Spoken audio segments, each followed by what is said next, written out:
د متی شپږشتم باب. کله چې عیسی خپلې خبرې خلاصې کړې نو خپلو مریدانو ته یې وویل تاسو خبر یئ چې 2 ورځې پس به د پس اختر وي او ابن آدم به په صلح کولو ته وسپارلی شي.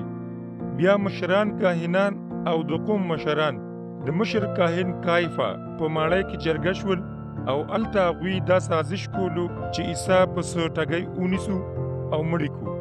خو هغوی وویل چې دا دې د اختر په ورځ نه وي، ګینې په خلکو کې به فساد خور شي. عیسی د شمعون جزامي په کور کې په بیتانیا کې و چې یوه ښځه راغله چې د مرمرو په اتردان کې ورسره قیمتي خوشبویه عطر و، او څنګه چې هغه خوراک ته کېناسته هغې ورله په سر عطر واچول. مریدانو چې دا ولیدل نو زهیر شول. هغوی وویل دا دې ولې ضایع کړل؟ دا خو به په ډېره بیه خرڅ شوې وې او پیسې به یې د چاخوارانو په کار شوې وې. عیسی په دې خبر و او هغوی ته یې وویل چې تاسو دا ښځه ولې تنګوئ؟ هغې را سره ډېر ښه کړي دي. خواران خو به تل تاسو سره وي، خو زه به در سره همیشه نه یم. هغې چې دا عطر زما په بدن واچول نو زه یې د ښخولو دپاره تیار کړم. زه تاسو ته دا وایم چې هر چېرته چې په دنیا کې دا زیرې خورېږي نو څه چې هغې وکړل نو دا به هم په دې یادېږي. په 12 مریدانو کې یو چې نوم یې یهودا اسکریوطي و مشرانو کاهنانو ته لاړو او ورته یې وویل که زه په عیسی مخبري وکړم نو تاسو به ماته څه راکئ؟ نو هغوی ورته 10 د سپینو زرو سکې ورکړې. د هغه وخت نه پس هغه د مخبرۍ د موقع په تلاش کې و. د پتیرې ډوډۍ اختر په لومبۍ ورځ عیسی ته مریدان راغلل او ویې ویل چې ستا کوم ځای خوښ دی چې موږ پکې تا ته د پسه خوراک تیار کړو. هغه ورته جواب ورکړ چې په ښار کې فلاني سړي ته ورشئ او ورته ووایئ چې استاد وایي چې زما مقرر وخت رانږدې دی، زه به د مریدانو سره ستا په کور کې د پسه اختر کوم. مریدانو د عیسی د وینا په مطابق کار وکړو او پسه یې تیار کړو. ماښام هغه د 12 مریدانو سره کېناستو او د ډوډۍ په وخت هغه ورته وویل زه درته رښتیا وایم چې په تاسو کې به یو زما مخبري کوي. هغوی په ډېره فکرمندۍ سره یو ورته وویل مالکه ته ما یادوي څه؟ هغه جواب ورکړ چا چې زما سره په دې تالی کې لاس ښکته کړ هغه به په ما مخبري کوي. د ابن آدم په حق کې چې په صحیفو کې څه راغلي دي هغه به په هغه لاره ځي. خو افسوس په هغه سړي دی چې په ابن آدم مخبري کوي. که هغه سړی پیدا شوی نه وي نو د هغه په حق کې به ډېره ښه وه.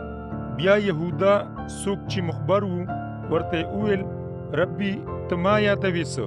عیسی جواب ورکړ چې دا ستا وینا ده. د خوراک په دوران کې عیسی ډوډۍ واغسته او په شکر یې ماته کړه او مریدانو ته یې ورکړه او ویې ویل چې دا واخلئ او ویې خورئ، دا زما وجود دی. بیا یې کنډول راواغستو، د خدای شکر یې پرې وویسته او په دې وینا سره یې هغوی ته ورکړ چې د دې نه ټول وڅښئ، ځکه چې دا زما وینه ده چې د خدای وعده قایموي او د ډېرو خلکو د ګناهونو د معافۍ دپاره تویېږي. زه تاسو ته دا وایم چې زه به بیا تر هغې د انګورو اوبو نه څښم تر څو چې د خپل پلار په بادشاهۍ کې تاسو سره تازه ونه څښم. د خدای د حمد ویلو نه پس دوی د خونانو غره ته لاړل. بیا عیسی دوی ته وویل چې نن شپه به تاسو ټول زما په وجه تندک خورئ، ځکه چې دا لیکلي شوي دي چې زه به شپونکی پرې باسم او د هغه د کنډک ګډې به خورې ورې شي. خو هر کله چې زه بیا پاڅولی شم زه به ستاسو نه وړاندې ګلیل ته لاړ شم. پطرس په جواب کې وویل ستا په وجه که بل هر یو هم تندک وخوري خو زه به هیڅ چېرې ونه خورم.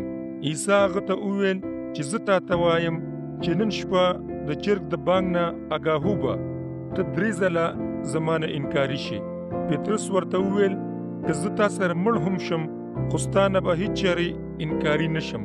او ټولو مریدانو همداسې اقرار وکړو. نو بیا عیسی سره د مریدانو ګتسمنې نومې ځای ته راغی او هلته یې هغوی ته وویل چې تاسو دلته کښېنئ، زه به په دغه ځای کې دعا کوم. هغه پطرس او د زبدي زامن د ځان سره کړل نو ډېر غمجن شو او په زړه یې تیاره شوله او هغوی ته یې وویل چې زما زړه د غمه چوي دلته ودرېږئ او ما سره بیدار اوسئ. هغه یو څو قدمه لاړو، پړ مخې پرېوتو او دا دعا یې وکړه چې زما پلاره که کېدی شي نو دا پیاله رانه تېره که، خو داسې نه لکه چې زه غواړم بلکې داسې لکه چې ستا رضا ده. دې مریدانو له راغې او هغه یې اوده ولیدل او هغه پطرس ته وویل ښه تاسو ما سره یوه ګنټه قدرې هم بیدار نه شوئ پاتې کېدی. بیدار شئ او دعا وکئ چې تاسو په لمسون کې پرې ونه ځئ. روح خو تیار دی خو وجود کمزور دی. هغه په دویم ځل لاړو او دعا یې وغوښته چې زما پلاره که چېرې دا پیاله زما د څښلو نه بغیر نشي تېرېدی نو ستا رضا دې وشي. هغه بیا راغې او هغوی یې بیا اوده وموندل ځکه چې د هغوی سترګې درنې شوې وې. بیا هغه هغوی پرېښودل او لاړو او په درېیم ځل یې دعا وغوښتله او هغه مخکینۍ خبرې یې بیا وکړې. بیا هغه مریدانو له راغې او ورته یې وویل چې لا هغسې اوده یئ، هغسې لا ارام کوئ. وخت راغلی دی ابن ادم د ګناهګارانو لاسو ته په حواله کېږي. پاسئ چې لاړ شو، ګورئ زما مخبر را رسېدلی دی. عیسی له دا خبرې کولې چې له 12 مریدانو نه یهودا راغی چې ورسره ډېر خلک وو، سره د تورو او د کوتکونو چې مشرانو کاهنانو او د کوم مشرانو رالیږلي وو. مخبر هغوی ته دا نښه ښولې وه څوک چې زه ښکل کړم هماغه دې وینیسئ. سمدستي یهودا را وړاندې شو، وی چې ربي سلام او ښکل یې کړ. عیسی جواب ورکړ ملګريه څه چې کول غواړې کوه. هغوی بیا را مخکې شول، عیسی ته یې لاس ور واچو او وینیولو. په هغه وخت کې د عیسی په ملګرو کې یو توري ته لاس کړ، راویښ کړله او د مشر کاهن په غلام یې ګزار وکړو او د هغه غوږ یې پرې کړ. خو عیسی هغه ته ووی چې خپله توره په تیکې کې کېږده، څوک چې توره چلوي په تور مري. آیا تا دا ګمان کړی دی چې زه ګینې خپل پلار ته سوال نشم کولی چې سمدستي د فرښتو 12 لښکرې زما مدد ته راواستوي؟ نو بیا د سیفو دا وینا به څنګه ترسره کېږي چې پکې ویلې شوي دي چې دا به خامخا کېږي. هم په دغه وخت عیسی هغه خلکو ته وویل چې تاسو ما ډاکو ګڼئ چې د تورو او کوتکونو سره زما په نیولو پسې راغلي یئ. ما به هره ورځ د خدای په کور کې تعلیم ورکوو، خو تاسو په ما لاس نه دی پورته کړی. خو دا هر څه هم ځکه وشول چې هغه څه رښتیا ثابت شي کوم چې نبیانو لیکلي دي. بیا ټولو مریدانو هغه پرېښودو او وتښتېدل. عیسی نیولې تړلې د مشر کاهن کایفا کور ته بوتلی شو، چېرته چې د شرع عالمان او مشران راټولو. پطرس ورپسې رستو په څه فاصله را روانو تر دې چې د مشر کاهن د کور غولي ته راورسېدو او چې دننه لاړو نو د خادمانو سره کېناستو. مطلب دا و چې د دې هر څه انجام وویني. مشرانو کاهنانو او ټولې جرګې دا کوشش وکړو چې د عیسی خلاف څه غلط جرم ثابت کړي چې قتل یې کړي، خو هغوی په داسې جرم پیدا کولو کې پاتې راغلل، سره د دې چې ډېر کسان د دروغو ګواهۍ ته راوړاندې شول. آخر 2 سړو دا ګواهي وکړه چې ده ویلي وو چې زه د خدای کور نړولی شم او په 3 ورځو کې یې بیا ودانولی شم. په دې مشر کاهن پاڅېده او ورته وویل چې د دې ګواهانو د الزام خلاف تا سره څه جواب نشته څه؟